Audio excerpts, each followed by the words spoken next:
Agora quero que você abra comigo o capítulo 14 de Lucas. Lucas capítulo 14, começando no versículo 25. E com ele iam grandes multidões. Observe grandes multidões. Há uma grande multidão aqui esta noite, apesar do fato de que aqui no estádio de Tampa está um pouco mais frio do que Tampa normalmente tem nesta época do ano. E muitas pessoas estão com seus casacos esta noite. Mas o meteorologista promete que amanhã estará bem quente. E há uma grande quantidade de pessoas aqui. Há 35 mil pessoas aqui, apesar do frio. E essa é uma multidão enorme em qualquer lugar do mundo. E havia grandes multidões com ele. E ele, voltando-se, disse-lhes...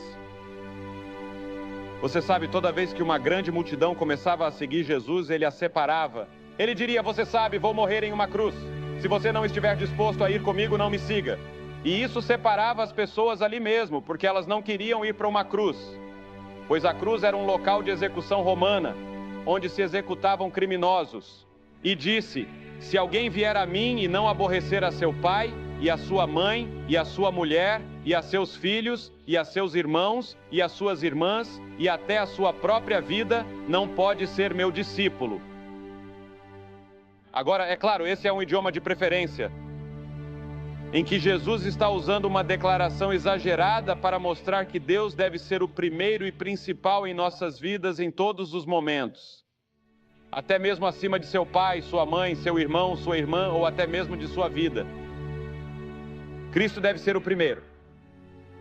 E ele disse que se você não estiver disposto a tomar essa decisão e não estiver disposto a fazer essa escolha, você não pode segui-lo. E então ele continua.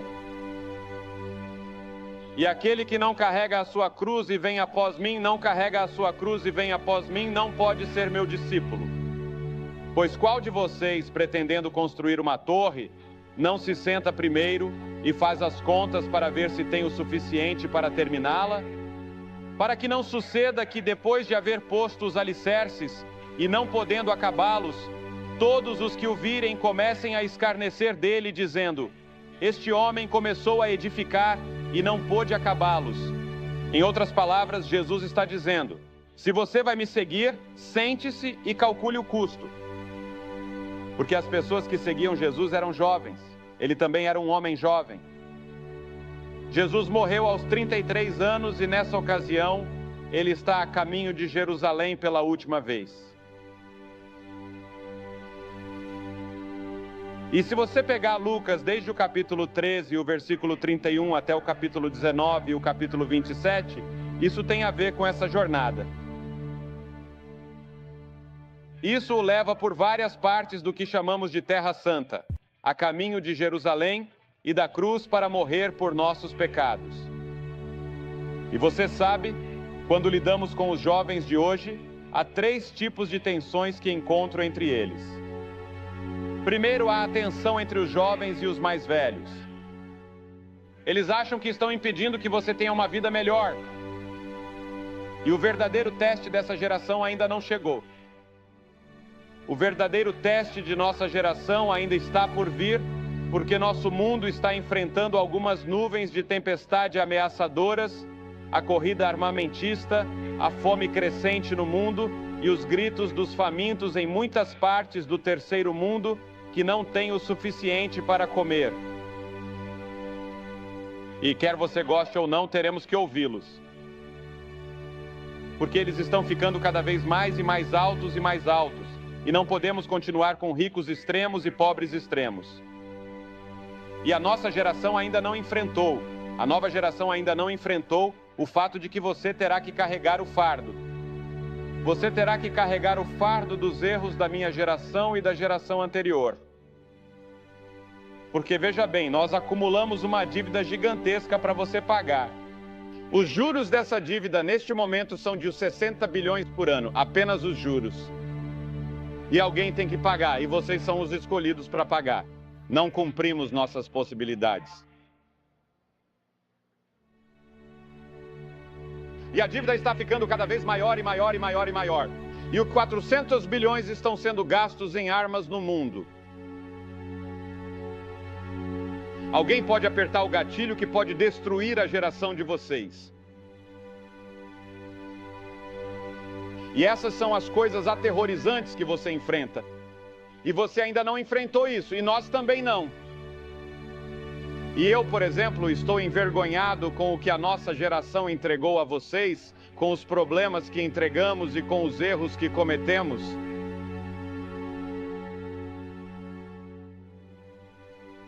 E um desses erros é que não apresentamos claramente a você o Evangelho de Cristo e o que custa seguir a Cristo e a alegria, a emoção e o entusiasmo de seguir a Cristo e conhecê-lo e ter seus pecados perdoados, para que mesmo que você esteja em uma cadeira de rodas, possa ter aquele sorriso maravilhoso e dizer, graças a Deus.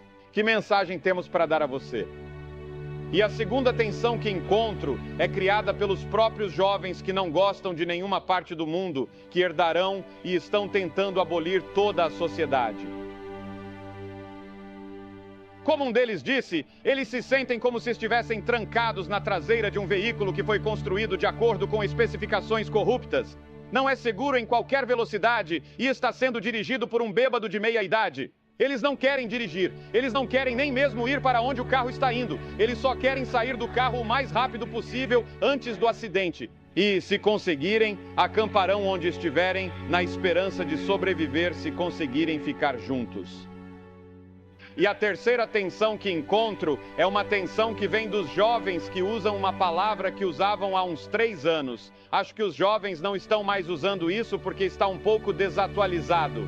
Mas é uma expressão muito boa que encontro entre os jovens, mesmo nos dias de hoje, embora eles usem uma terminologia diferente. Elas significam a mesma coisa, pendurado solto. Eles são perturbados por um descontentamento mordaz. Eles estão testando os ventos da mudança antes de comprometer sua mente, seu corpo e sua alma. E eles representam muitos dos jovens modernos. Um garoto é pego trapaceando na escola e seus colegas dizem a ele, fique tranquilo. Uma garota engravida, você fica solto.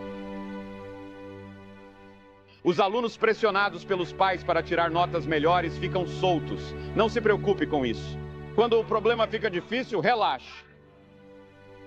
Afaste-se dela. Não tente pensar para sair de uma confusão. Sinta o que você está fazendo. Abandonar padrões absolutos, eles só desligam você. Mas você sabe, a geração anterior a você, a minha geração e a geração passada, também eram idealistas. Você vê, eles foram tentados a desistir e se soltar milhares de vezes, mas em vez disso, mantiveram seus empregos, pagaram suas contas e seus impostos e lutaram em guerras que precisavam ser travadas para impedir que Hitler conquistasse o mundo. Talvez tenhamos sido ingênuos, mas esperávamos que a geração jovem pudesse assumir a carga da sociedade. E achamos difícil entender a falta de comprometimento hoje. E essa é realmente a falta que sinto entre muitos jovens. Eles realmente não se comprometeram com nenhuma filosofia, ideologia ou fé religiosa. Elas ficam soltas, esperando que o vento venha e as leve em qualquer direção. Peço a você esta noite que se comprometa com o Senhor Jesus Cristo. Conte o custo. Entregue tudo a Ele. Que Ele seja o Senhor de vocês. Deixe que Ele pense por você sobre o que deve fazer em relação à vocação, ao casamento e a esses grandes problemas que você terá de enfrentar pessoalmente. Assim como os problemas corporativos que teremos de enfrentar como uma geração inteira. Nosso mundo está se movendo muito rápido em direção a um clímax de algum tipo. Acho que estamos à beira de um terremoto internacional. E acho que isso pode acontecer a qualquer momento, certamente antes do final do século. A menos que milhões de jovens comecem a marchar para Jesus Cristo com amor no coração, rendidos, comprometidos, estudando a palavra com conhecimento das Escrituras. E é isso que eu peço a vocês, jovens acima de tudo, que conheçam esse livro. Se você pretende ser médico, advogado, empresário ou qualquer que seja a sua vocação, conheça este livro primeiro. Fico feliz por ter estudado em uma escola bíblica antes de ir para uma faculdade de artes liberais. porque eu estava fundamentado nas Escrituras antes de ir. E quando você chega à universidade, e é aqui que eu tenho um pouco de dificuldade com algumas igrejas, não com todas elas. Você sabe, nossos professores da escola dominical não são devidamente treinados para ensinar.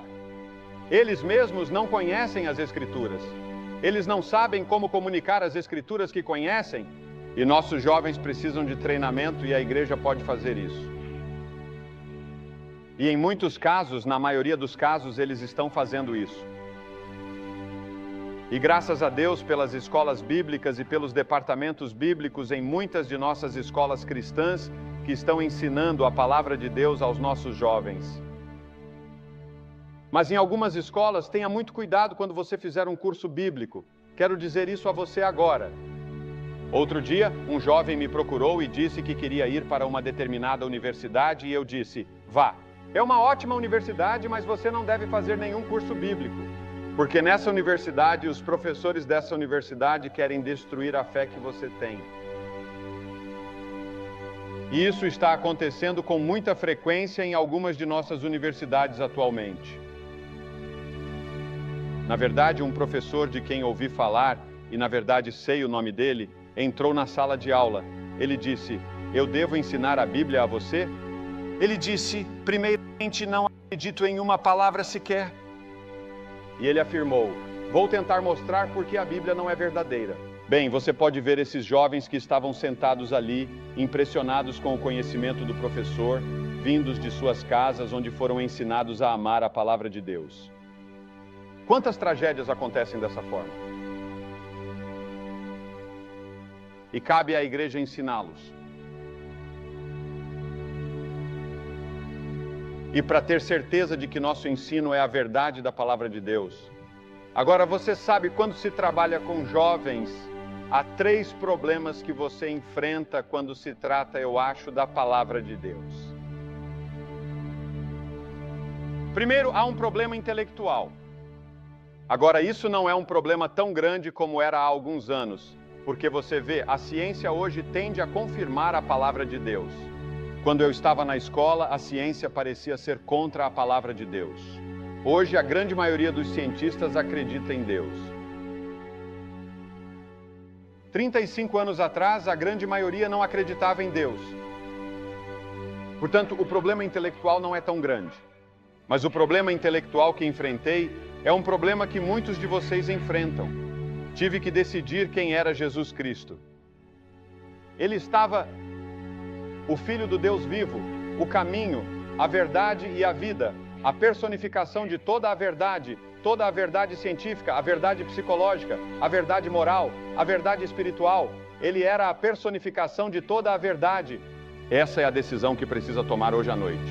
Você precisa tomar uma decisão sobre Jesus Cristo, uma decisão intelectual. A Bíblia não diz nada contra a mente. De fato, a Bíblia tem muito a dizer sobre a mente. Devemos amar o Senhor teu Deus de todo o nosso coração, alma e mente. Que haja em vocês o mesmo sentimento que houve também em Cristo Jesus. A mente é importante, mas lembre-se de que ela foi afetada pelo pecado. E você não pode vir a Jesus Cristo apenas intelectualmente. Esse último passo deve ser dado pela fé. E assim, pela fé, eu digo, Senhor Jesus, acredito que você é quem diz ser, o Filho do Deus vivo, o Criador do universo, que morreu na cruz por meus pecados e ressuscitou para minha justificação. Acredito que você está voltando para estabelecer seu reino. Sei que você é meu Salvador e pela fé eu o aceito. E quando faço isso, Ele muda minha vida, entra em meu coração e me transforma em uma nova pessoa.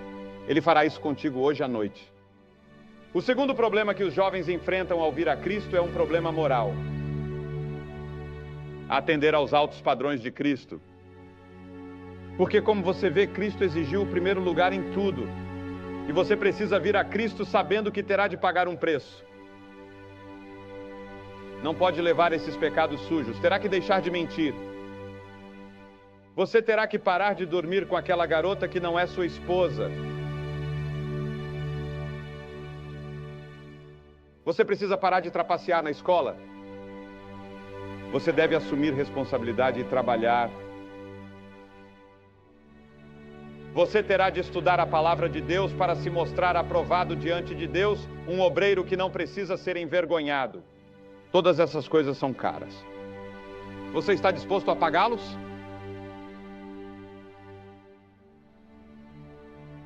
Esse é o problema moral. Seus padrões são muito altos e ele não mudou.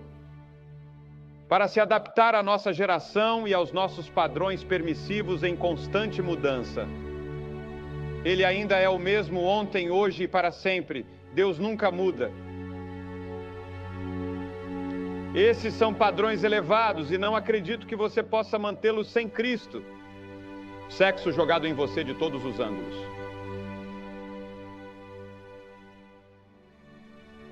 O instinto sexual é muito forte. Deus o deu a você. É um presente de Deus. Não há nada de errado com isso.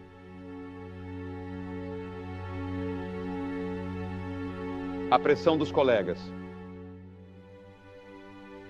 As coisas que vemos nos filmes e na literatura estimulam seus desejos sexuais. E você não pode viver uma vida limpa hoje, a não ser de uma única maneira, que é com Cristo em seu coração. Paulo diz, fui crucificado com Cristo. Já não sou eu quem vive, mas Cristo vive em mim.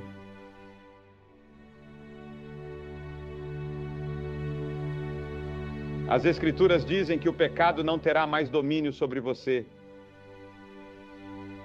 Houve um tempo em que o pecado reinava em sua vida, mas quando você vem a Cristo, o pecado não reina mais. Cristo governa, e Ele pode ajudar você a atender aos altos padrões que Ele estabelece em termos de moralidade e ética. Agora, suponha que você aceite Cristo, escorregue e caia. O que acontece? Você não se tornará perfeito.